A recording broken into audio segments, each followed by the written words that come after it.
Hello, everyone, and welcome. My name is Sheila Puring, and I'm the CEO of Franchise Wizards, a franchise consulting company. Welcome to our webinar. I see a lot of people are coming in, which is great. I also have here with me Daniel Puring. He is my partner, and he's going to be helping address questions in the chat window while I give the presentation.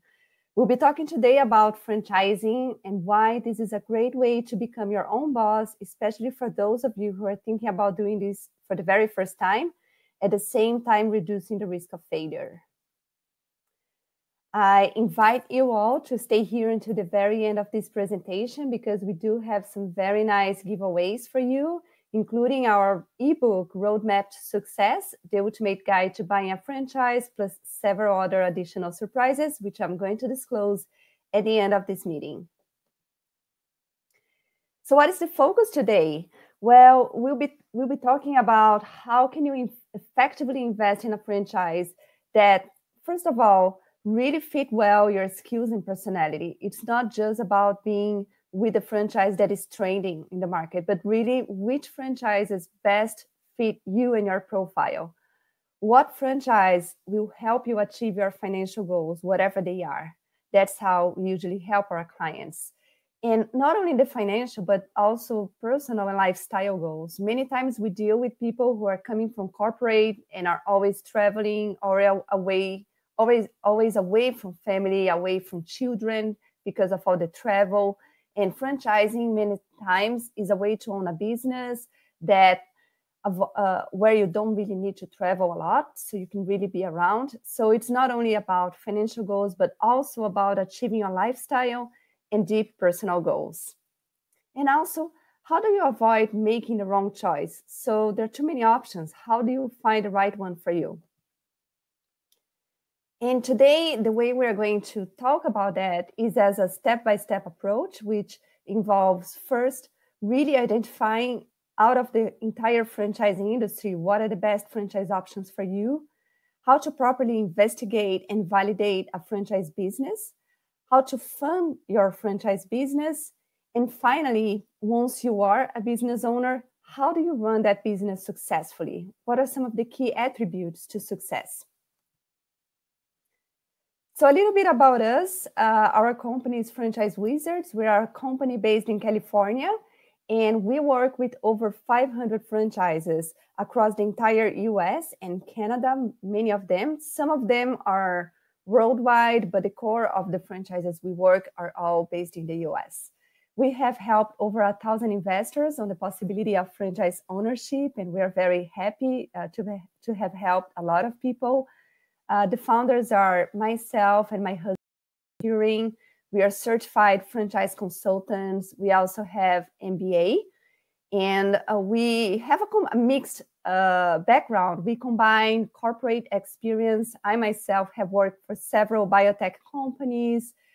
Daniel has worked for capital companies in the project management and real estate industry. We also have entrepreneurial experience with e-commerce, consulting companies, retail, restaurant, and some other industries as well. And we have a big mission with our company, which is to help people more than anything achieve their dreams through franchising. Franchise is just a vehicle to help you achieve a very big end goal that you have. And we do that by following a structured process and helping you identify the right franchise model for your situation. So what is franchising specifically? It is a business model that involves a franchisor that is looking to expand its business across several cities and states so he can replicate the business model and just keep growing.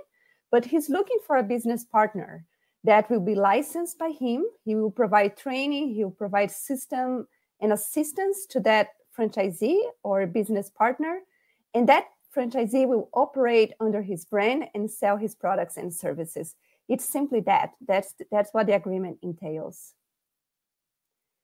And for someone that is starting that for the very first time, as I said before, we are used to working with a lot of people that come from corporate life. They have worked their whole life and they are tired of corporate politics, of giving away their free time and their personal time. And they want to start a business, which is a great way to, let's say, fire your boss. But they are very afraid. They are afraid of failing and starting something from scratch because they have no business ownership experience.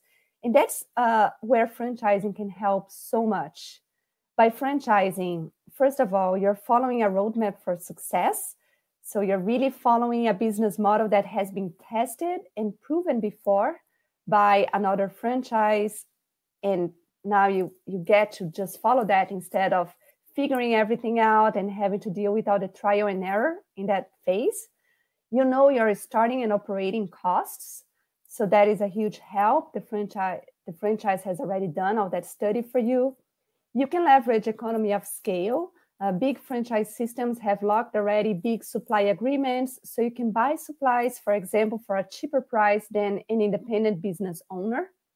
In addition to that, you have a lot of marketing support. The franchisor has marketing campaigns, marketing programs that go nationwide, including the web portal, but also some other established programs.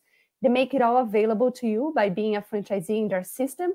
And they also give you a lot of coaching on how to do your local marketing. And finally, the franchises in general, they'll give you training, which includes corporate training. A lot of the times that happens in their facility, in their headquarters.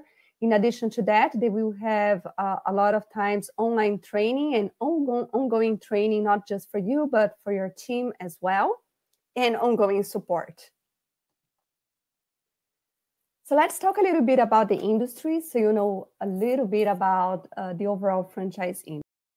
It's a very large industry. As you can see here, there are over 3,000 franchise concepts in the market, and they are spread across 80 plus industry categories. And I'll show a slide a little later listing some of those categories just so you have an idea. As far as the investment range, the good news is that you don't need to be rich to be able to start a business, to be able to start a franchise. Actually, we do have businesses in our portfolio that start with as little as $10,000 investments. And we have all the way up to businesses that would require about $1 million or more for your investment.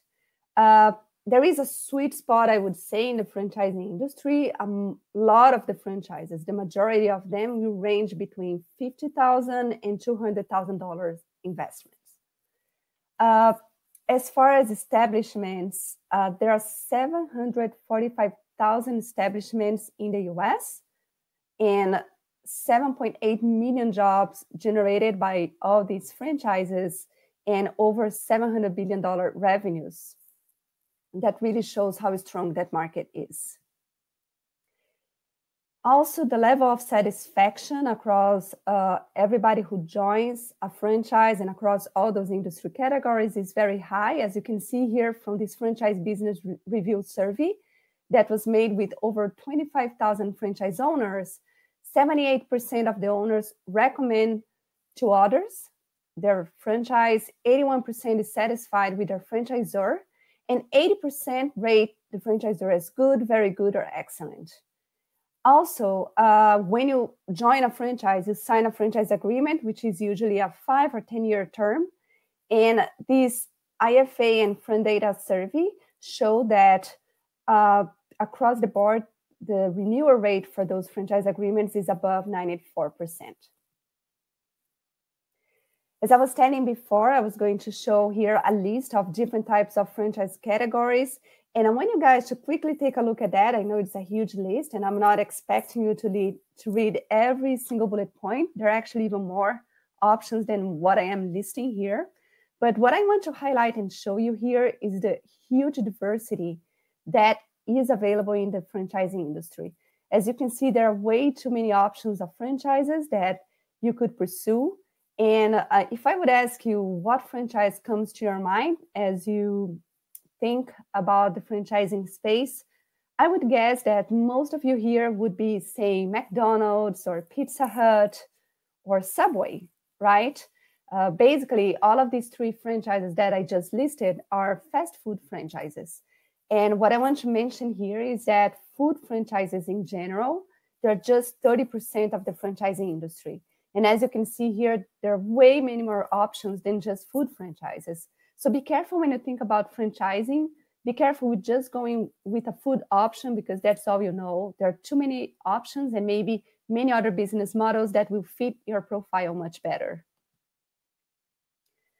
Also, when you think about franchising, it's important to think about different types of arrangements you can make with the franchisor. So showing you here a few options. You can do a single unit franchise, which basically grants you the ability to own and operate a single franchise of that brand. You can also establish a multi-unit agreement by paying a slightly bigger franchise fee that allows you to own and operate more than one unit of a franchise. Typically, when you lock on an agreement like that, there is a schedule. You don't need to open all the franchises at the same time. You can open one this year and maybe over the next 5 years, open the second and the third one and so on. The area developer looks like a multi-unit agreement, but the only difference is that you have a protected territory, which means that within that territory range that you agree with the franchisor, nobody else can open a franchise of that brand. And the master franchise is what I call the hidden gem in the franchising industry. That agreement allows you to act as a local franchisor within a given territory that you lock on with the franchisor. By being a local franchisor, you will be able to sell and sub-franchise in that territory.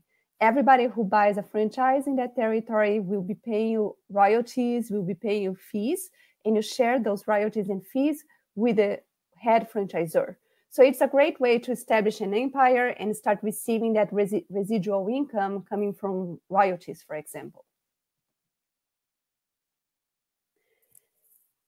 We also have, by our experience, seen what we call the success combo, which means the 3 key factors that usually make someone successful becoming a business owner, becoming a franchise owner. And that the 3 categories are you having the right attitude. We work with a lot of people and we see that they just don't have the proactivity and that go-getter attitude that you need to have to reach that end goal to really move forward.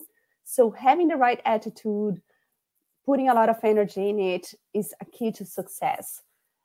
Just as important is finding the right franchise, right? So first, you want to find a solid business that is in a solid market, but also a franchise that has good systems in place to support you, to train you, to help you lock on suppliers, operational systems. So basically a solid franchise.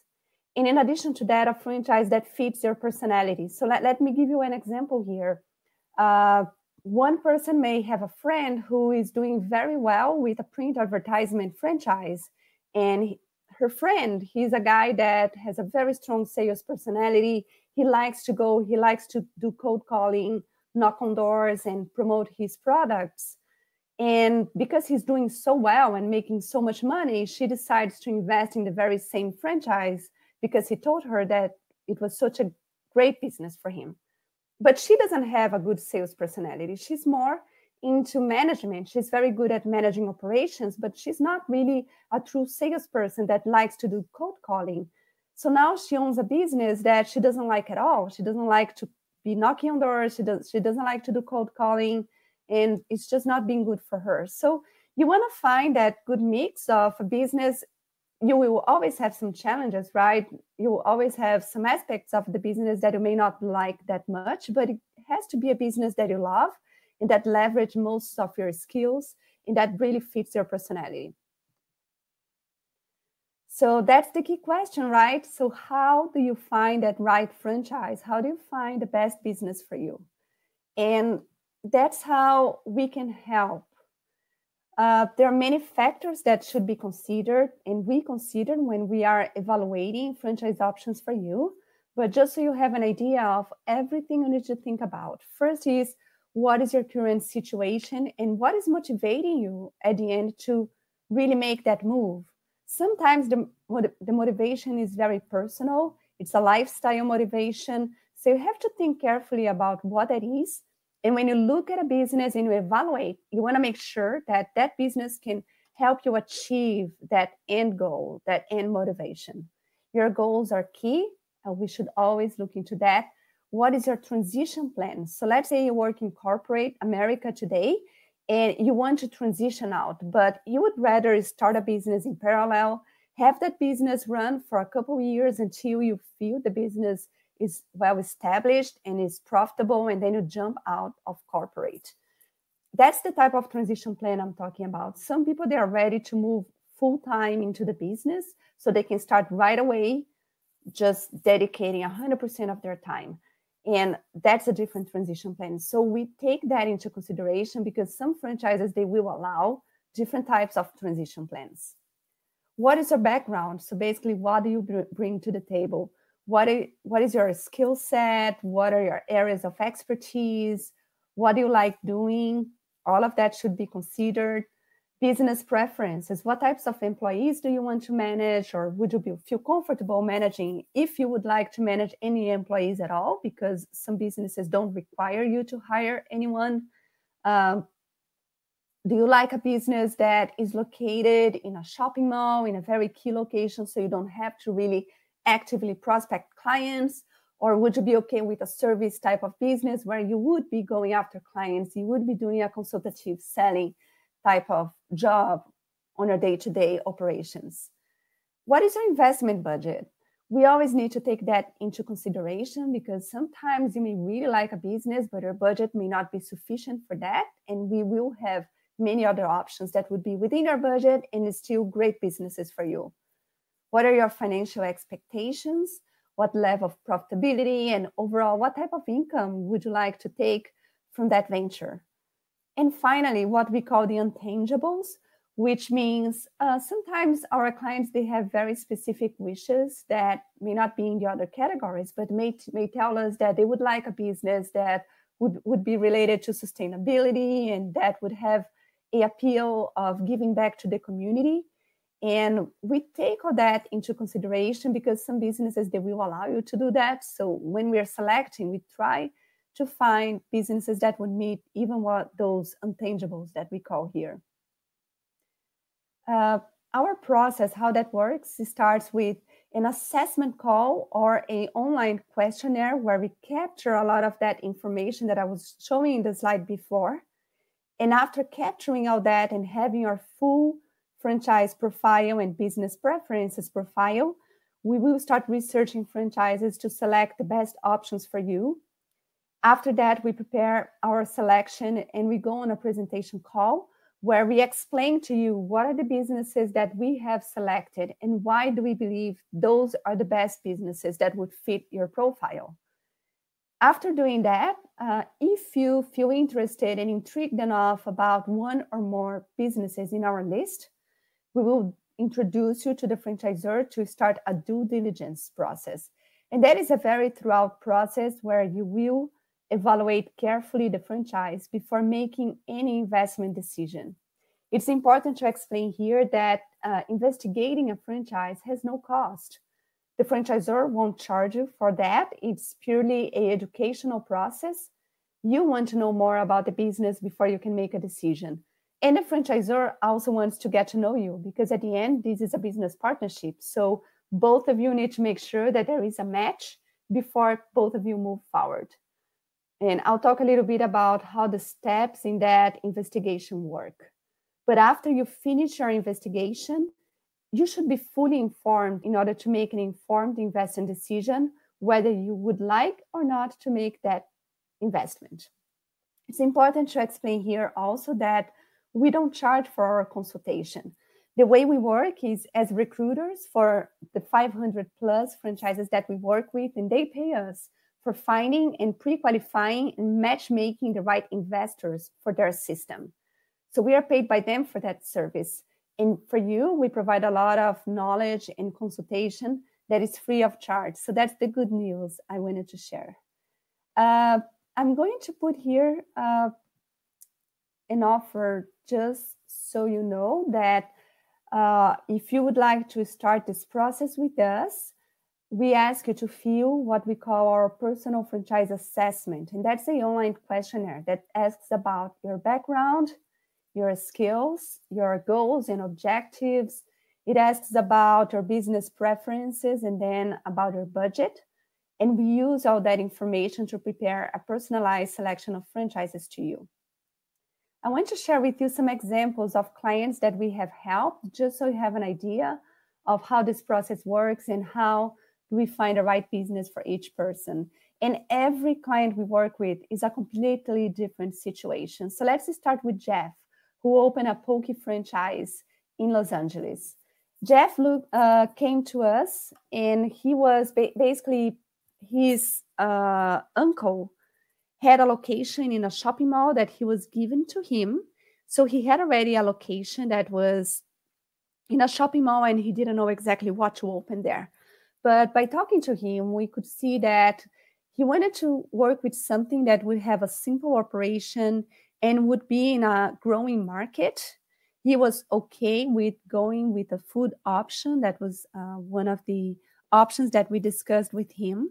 So after discussing and going over several options, we ended up looking into Poke Bowl. And why Poke Bowl for a food franchise? The industry in the food franchising is changing. People are more and more conscious about what they're eating. They're conscious about the nutritional value. And the millennials in general, they're coming to this market with a series of new requirements, including the ability to customize their food and really looking into having healthy ingredient options to put in their bowls or their plates. So Poke Bowl is great for that because people get in line and they can completely customize what goes in their bowl. You have the option to just have a salad on the bottom as the base, or you could have rice, and then you can do all the different types of fish and lots of veggies and other healthy ingredients that you can put on top. It's extremely tasty. The price is very fair. And it's still a fast food concept, so it works really well because the clients come, they get their food quickly, they eat fast, and they get out. So you can really keep rotating clients very quickly with this type of concept. So this is a concept that is growing very fast. We have many other healthy concepts in our portfolio. We would be happy to discuss that with you. But that's what ended up working really well for Jeff. And the funny thing is that the franchisor ended up going see the location that he had already found with his uncle. And the franchisor actually decided that was not an ideal location. But Jeff was already so much in love with that franchise that he accepted to find another new location and open his franchise in the location that was selected by the franchisor. This was an investment of about $250,000, but it's very simple to set up. You don't really need a lot of equipment. You just need some rice cookers, and most of the toppings and what goes in the bowl already comes prepared. So it's very easy to set up in the display. The next case here is Rogerio and Odisea. They open a postal franchise in Orlando, Florida. When I started talking to them, we were looking at some different types of options, but they wanted a business that was location driven, where having a key location would be important to attract new customers at the door. They wanted something that would not deal with perishables, like typically that would happen in the food industry. And they wanted something that would give them a lot of revenue streams. So not only they would leverage the structure of the franchise, but also even be able to add other services to their business. And that's exactly what we found for them. The Pack and Ship franchise was very flexible. Not only for pack and ship services, they can work with all the major carriers in the US, including UPS, USPS, FedEx, and DHL.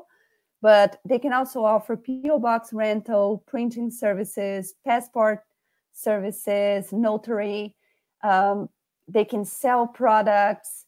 And more than that, they were even able to create some additional services that they started offering inside their facility, including even subleasing a small space in the facility as an office for a third person. So it ended up working really well for them, and they're very happy with that new business. Here is another example. That's a client of ours that is located in San Diego, California. His name is Bruno. We started working with him about 1.5 years ago. And when we started working, we quickly learned that he was already in the real estate industry. He owned a company that sold software for project management for other construction companies. So the fact that he was already in the real estate industry and that he was very communicative, personal, and very customer oriented quickly made us think that he would do very well in a service type of franchise. Initially, he was looking at a food business, and we even showed him some food options. But after coaching him and talking about the fact we think that he he would do so well with any type of business in the service industry, we started introducing him to a few options, and we prioritized property management for the fact that it was already in the real estate industry, which he was familiar with. And after he started talking to them, he really got in love with the business model. This is a business that is very recession resistant. Your clients are always paying you on a monthly basis, so you do build an empire that gives you recurring revenue. And typically, you are able to charge a management fee that is about 8 to 12% of the rent value. That varies a lot by location and city where you live, but it can be very profitable. And in addition to that, you can also charge many other services. For example, sell renters insurance, other maintenance services. There are many, many services you can offer here for additional revenue. And Bruno, 1 year after, also decided that he wanted to have another business in parallel running with his property management business, but he was looking for something that would have synergy with the first one. So working with him and going through some options, we ended up introducing him to a franchise in the painting industry. And painting is a very common job done in property management. Every time a tenant gets out of the property, and you're going to rent the property again, you will do a painting job. So there is a lot of synergy here. He definitely got very happy with the painting franchise. So now Bruno owns 2 franchises, a property management and a painting one. Here's another example, Gilbert. He's opening just now a medical spa in Boca Raton in Florida. In his case, he's a guy that works for Oracle, so he's in the IT industry. Also very into services and analytical mindset, but this business actually would be for his wife to manage, and he would be spending part-time helping her. So for her, she was really looking at a business that she would be happy to manage a team of employees, especially being in the beauty industry. That's something she would like to do, but she didn't want a business that would require a huge amount of networking and going after clients, chasing clients. So the medical spa ended up being a very good option for her. This franchise that we have introduced to them is very nice because it's customizable, which means when you open your spa, you can totally decide what types of services that you want to offer, including non-medical and medical services. The franchisor also gives you a lot of support as far as finding staff, finding a physician to be the main person to apply the treatments in your spa, and it can even help you operate the spa if you'd like to go with a more passive concept. They also helped him lock on a great deal, which enabled him and her to spend about $100,000 and be able to open a spa that typically would cost $200,000 plus. Here's another example of a client that was in corporate America. She was a very successful VP of R&D in the biotech industry, but after many, many years and going through a lot of M&As, and that was just another one that was happening in her life, another merger and acquisition, her company was being acquired, so she knew she was going to be let go within about 18 months. And that's when she approached me. She wanted to start looking for a business. And talking to her, I could see that first she was extremely used to managing a lot of people. She had over 500 people under her in the whole org structure in her organization. And she also wanted to give back. She wanted to be able to help, and she had a passion for seniors. And talking to her and explaining a few points about how the senior care industry was growing, that the fact that the demography in the US is changing so much, and that by 2050, it's expected that 25% of the US population will be over 65 years old, and the whole home-based senior care industry would be estimated at above $300 billion by 2020. That really showed her how this is a growing market. A senior care franchise is a business where you hire a lot of caregivers and you allocate those caregivers into homes where you have seniors living that need specific types of care. They'll provide companionship, but also personal care, helping them with errands during the day and taking care of themselves. It's extremely profitable. It's a high demand industry, and you end up managing a lot of people in this type of business. That's why for Renuka, this would work so well and would not be an issue at all. And the investment was about $100,000. That includes already operating capital. She was planning to spend a few more as working capital just to ramp up the business, but she's ramping up very quickly. And here is another example. It's very common for us to work with clients that have interest in cleaning franchises. And the reason for that is that it's an easy type of service to sell. It's easy to explain. Everybody needs it, especially on the commercial side. So there is a very large industry for that. And typically that works really well for our clients that have no issues networking, prospecting, doing consultative selling, visiting clients, issuing quotes, and closing deals. That's the type of personality and style that both Vânyo as well as Chris and Victor had when I was talking to them, and definitely worked really well. Vânyo was more into the commercial type of residential cleaning. For him, it was very attractive to work B2B. He felt like there would be less drama, less issues to work with. And the fact that commercial clients will lock on very large contracts and you will get that recurring revenue was very attractive. For Chris and Victor, residential cleaning was something they felt like they would like more because they're very personable and they like the fact they are going to people's homes and helping make them feel better. They're very detail oriented. So they felt like supervising a team of cleaners, but making sure they would do a very good job was something they were very good at doing and would really make their clients satisfied. And the franchisor really liked them when he met them, and they ended up joining this very good residential cleaning franchise.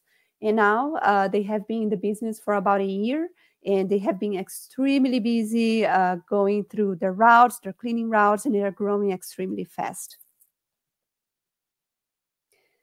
So these are some of the examples, and as you could see, every client is a different situation, depending on the situation, the personality, and the affinities of each one of our clients. That's how we direct them to different types of businesses, and we steer them in different directions.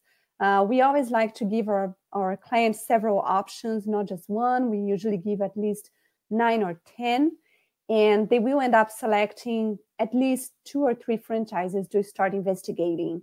And I was talking about investigation before. In this slide, I'm just explaining what are the main steps to investigate properly a franchise.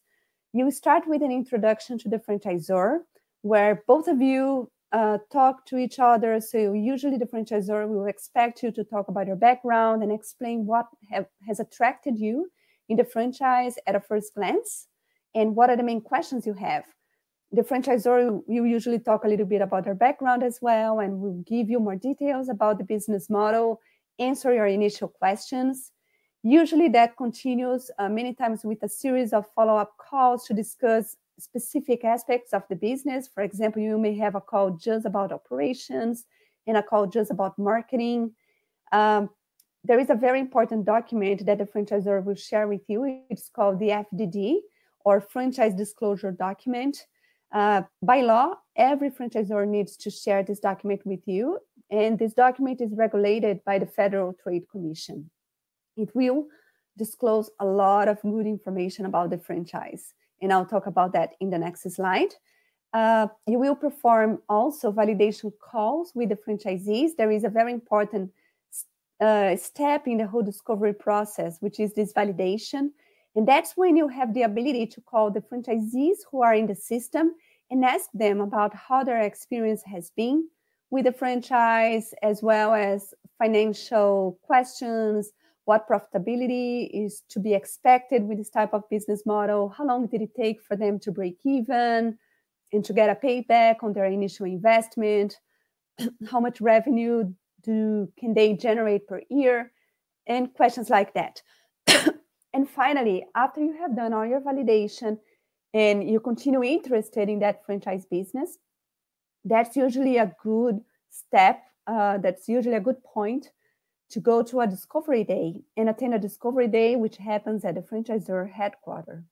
That's an opportunity to meet the executive team and ask in-person questions about the franchise business and really get a feel if you really like that business model, if you like the team, and if you feel that franchise would be a good fit for you.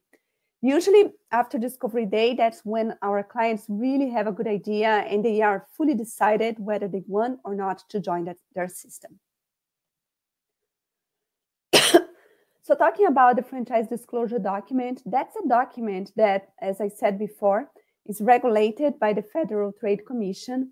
Every franchise will share with you. It's a very long document. You can read by yourself. It's not very difficult to read, but you can also ask for the help of a franchise attorney or business attorney to help you read and see if there are any red flags, anything they would like to ask the franchisor. It's structured in 23 items that are always the same for every franchise. I'm highlighting here a few ones that are very important. Items 5, 6, and 7 explain to you truly what the initial investment is and where exactly the money goes, as well as some additional costs and fees that are charged by the franchise. Item 19 is the earnings claims item, where franchisor has the option, it's not mandatory, but they have the option to disclose the typical revenues, the average revenues that all the franchise system is generating per year, and sometimes some other details. Some franchisors choose not to disclose this information, but you still have the ability to get that information when you do your validation calls. And item 20 is also very nice because they share the name, the addresses, and telephone numbers of all the current and former franchisees. And they also show how many franchises have opened and closed over the past 3 years. So that gives you an idea if the franchise system is growing, if it's not. And you can ask the franchisor questions about that. Many times there is a very good explanation for whatever is happening in the system. I want to highlight here that after you have gone through all the investigation process and you're about to make a decision, the key to move forward that we see a lot of our clients dealing with is fear. That's the time when you start having butterflies in your stomach and you get really fearful of failure, of issues. And the most important is when you're fully informed, usually you know exactly where you're stepping into. You know what are the challenges, you know what the opportunities are, the pros and cons. So usually you're making a very well-informed decision.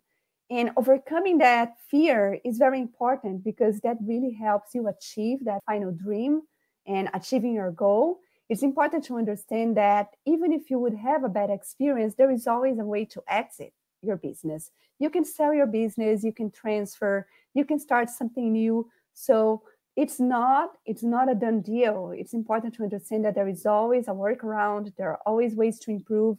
So make sure to think clearly about what your final goal, what your final dream is, and use that to help you overcome that fear.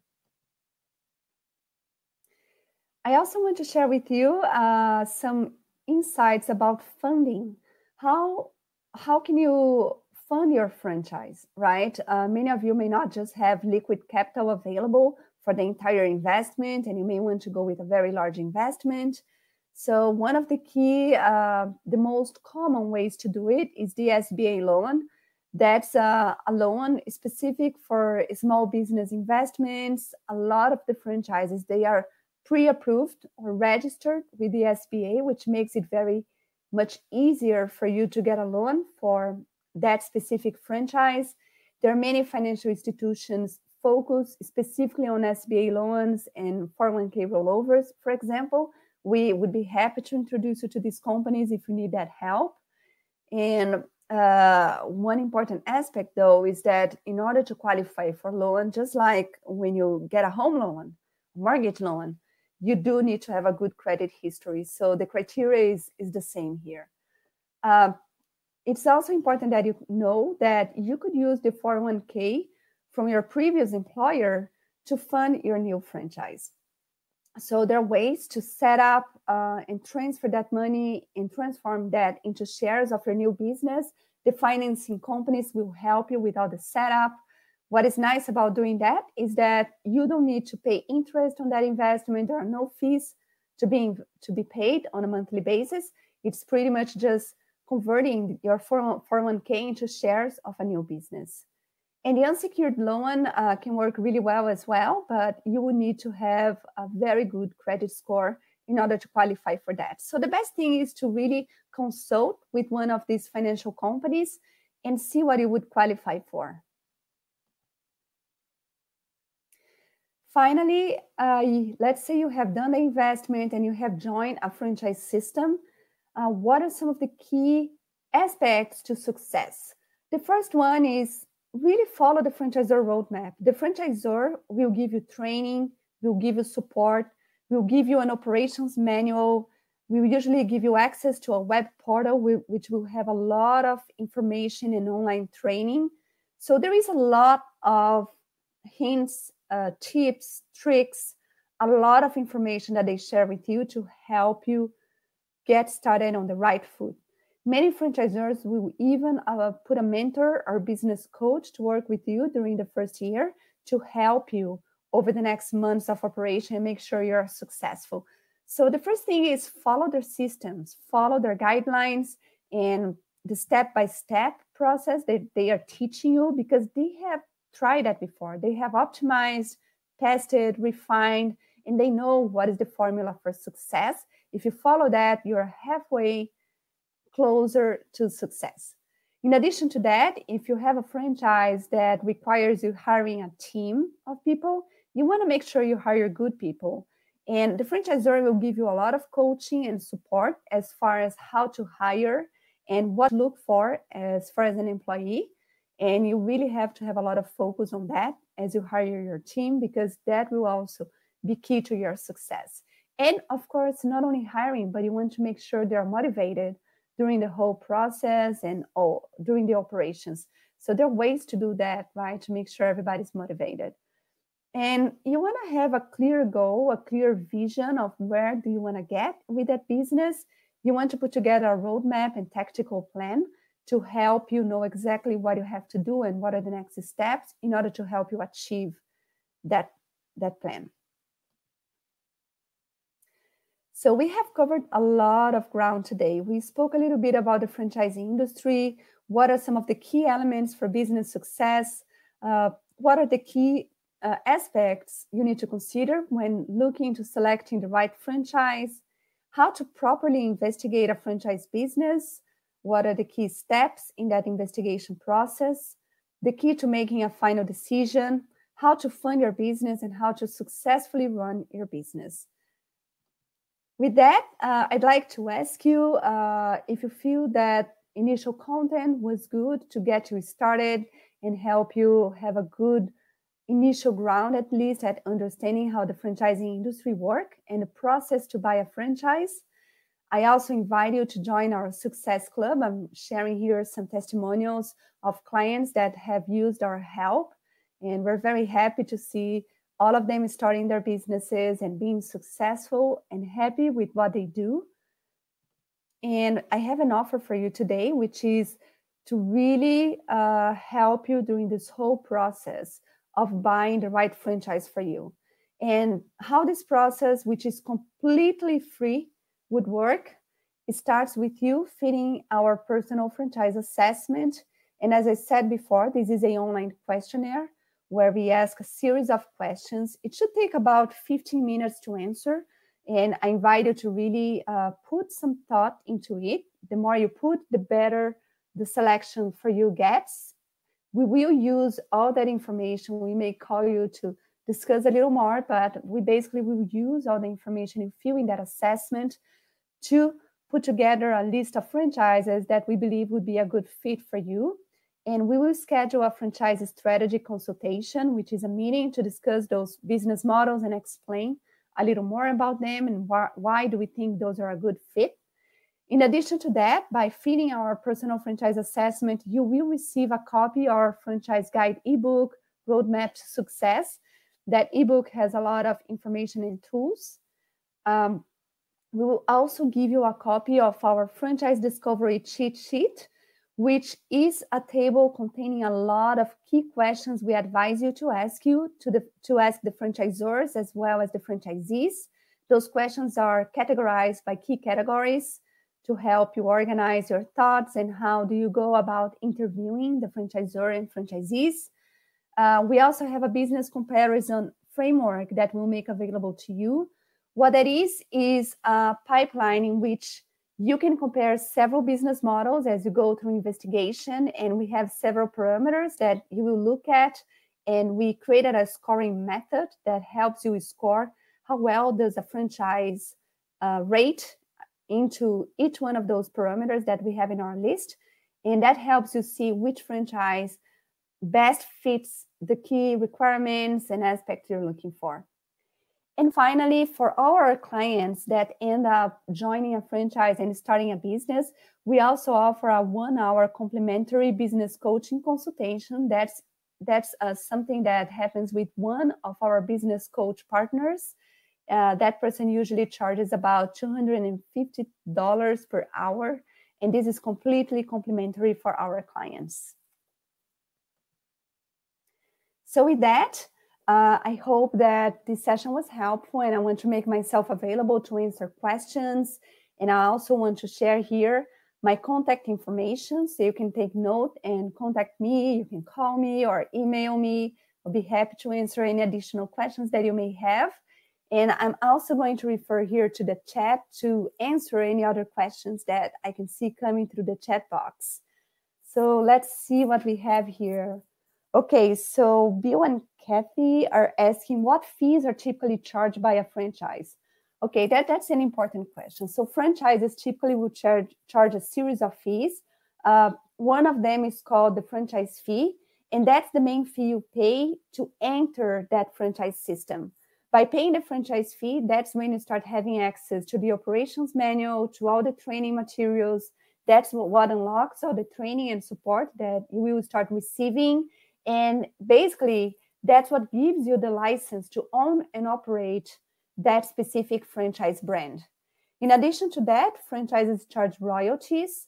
So royalties are usually calculated as a percentage of your gross revenues that you pay on a monthly basis. It varies by franchise system, how much they will charge. It can be as little as 2% all the way up to 8 or 10% sometimes for franchises that have very high margins.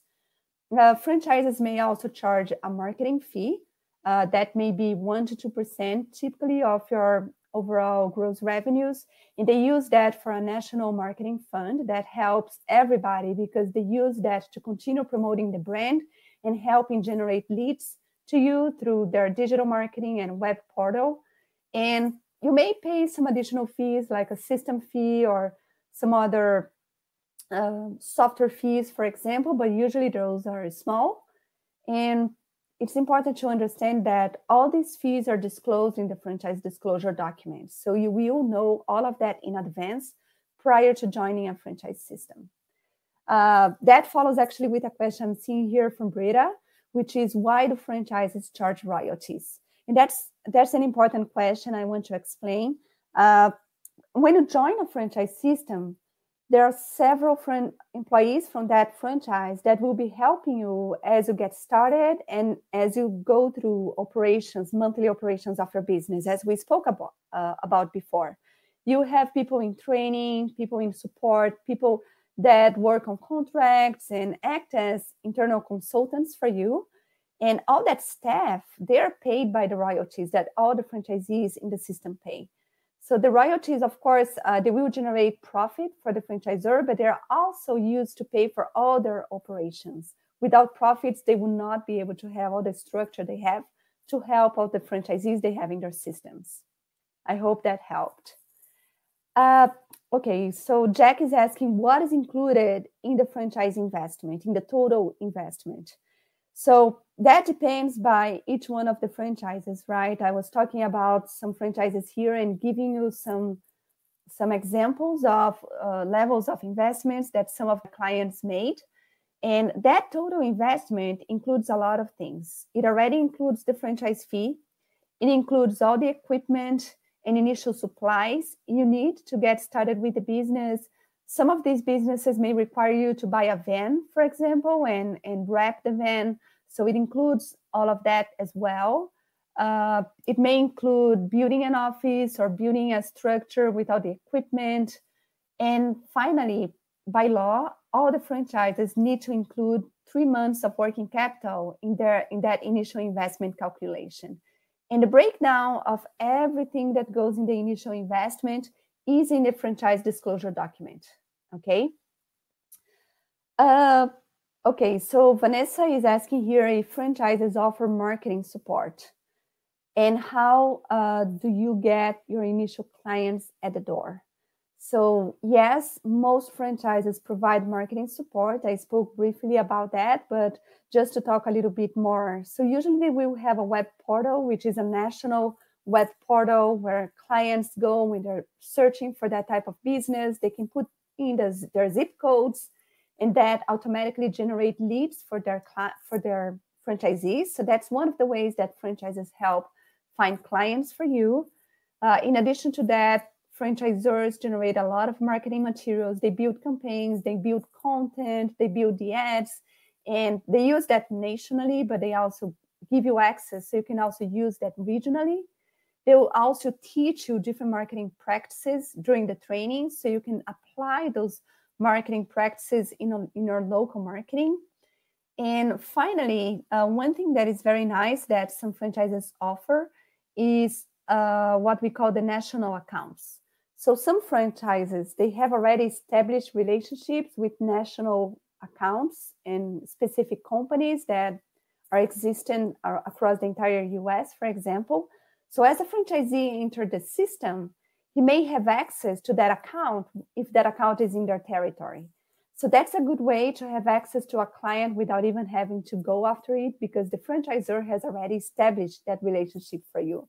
One example is a franchise in the home remodeling industry. They do cabinet remodeling, and they have a national account and national partnership with the Home Depot. So every franchisee can market to all the local Home Depots and get all the leads coming from Home Depot, which is a great thing. Let's see.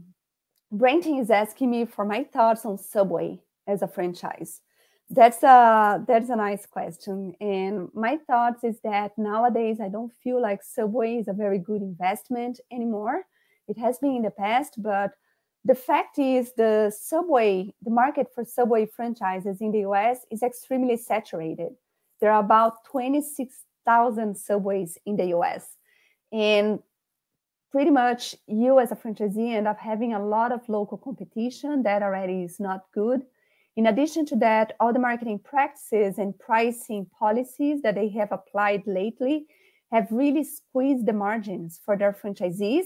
And not only I'm talking about that, but it is a fact that 400 or more franchisees in the Subway system have joined forces to start an action against Subway because they are complaining that Subway is squeezing their margins by all these different marketing campaigns and promotions they're running that really obligates them to reduce their prices. And finally, only last year, over 900 Subway franchise units have closed in the US, which is quite a large number. So I think it's showing early signs that it is a saturated market. And maybe if I can add one more thought on that, is the fact that in general, in the food industry, the trend that I'm seeing is that more and more franchises showing up in that market are really coming with a healthy appeal, just like the Poke Bowl franchise I was showing you before. franchises offering organic food, healthy food, different types of juices, and not really franchises in the fast food industry. I think more and more we're moving away from the unhealthy concepts to more and more conscious and healthy franchise concepts. So think about joining a franchise and being in that system for 10 plus years from now. You want to make sure this is in line with what changes are happening in the market. And this is something I would be happy to discuss more as we start our conversations. Let's see what else we have here. Crystal is asking who trains the employees. And once she becomes a franchisee and she hires people, who would train her employees? It's a combination. It's both you as a franchisee, but also the franchisor. So a lot of the franchises, they have training programs for the initial franchisee who is joining the system. So that means you usually go to their headquarters and you're trained. You have the option many times to pay a fee and send additional people to training as needed. But what a lot of franchises do that is very nice is they create some type of online university and self-paced programs for training programs that all your employees can access. So as you start bringing in new employees, they will have access to that online university and they will be trained by that. But of course, they will always need some coaching and additional training from you, but you will be taught and trained by the franchisor on how to do that. Let's see what else. So what if I want to leave my franchise? That's another important question. Anne is asking that.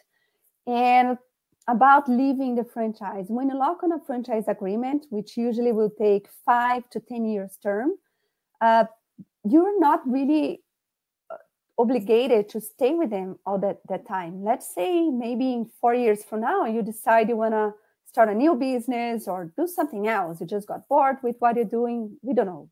Lots of things can happen, right? You always have the option to sell your business. And many times in the franchise disclosure document, they explain what the process would be and what are the requirements they give you in order to be able to sell your business. But you will be able to sell your business. Usually the franchisor will want to approve that person you're selling the business to prior to finalizing the sale, because they will become automatically a franchisee in their system. But that usually goes smoothly. And many times the franchisor will even help you with that sales process. So there is a way to exit. You can sell your business. The new buyer would pay a transfer fee and will own the franchise, and that's it. So no worries there.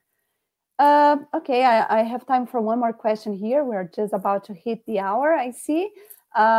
Okay, John is asking if I work with tutoring franchises. Tutoring franchises, yes, I do work with several tutoring franchises. And for everybody here, what are they? They are franchises in the education industry that provide tutoring, after-school tutoring to children. We do have many options in that space. We have options that are located in shopping malls typically, but we also have mobile options and options that have a little more technology. It really depends on what you would like to own, and we would be happy to talk to you about that. We also have some other franchises in the education industry. Now that I'm talking about that, I may just add a few options here. One are franchises in the enrichment industry that provides STEM curriculums, and they can be applied in the school after hours. We also have daycare, like larger schools. So those are just some of the options that we have, but we would definitely be happy to talk to you and discuss more options. Okay, I see that we have some additional questions here. We will definitely address those by text. I see that Daniel is already helping address some of them. And if not, we will contact you by email, or feel free to email me here at spearing@franchisewizards.com. And I'll be happy to continue answering any questions that I was not able to answer right now in this session. So with that, thank you all, and I look forward to seeing your personal franchise assessments and start working with all of you. Thank you and have a good day. Bye-bye.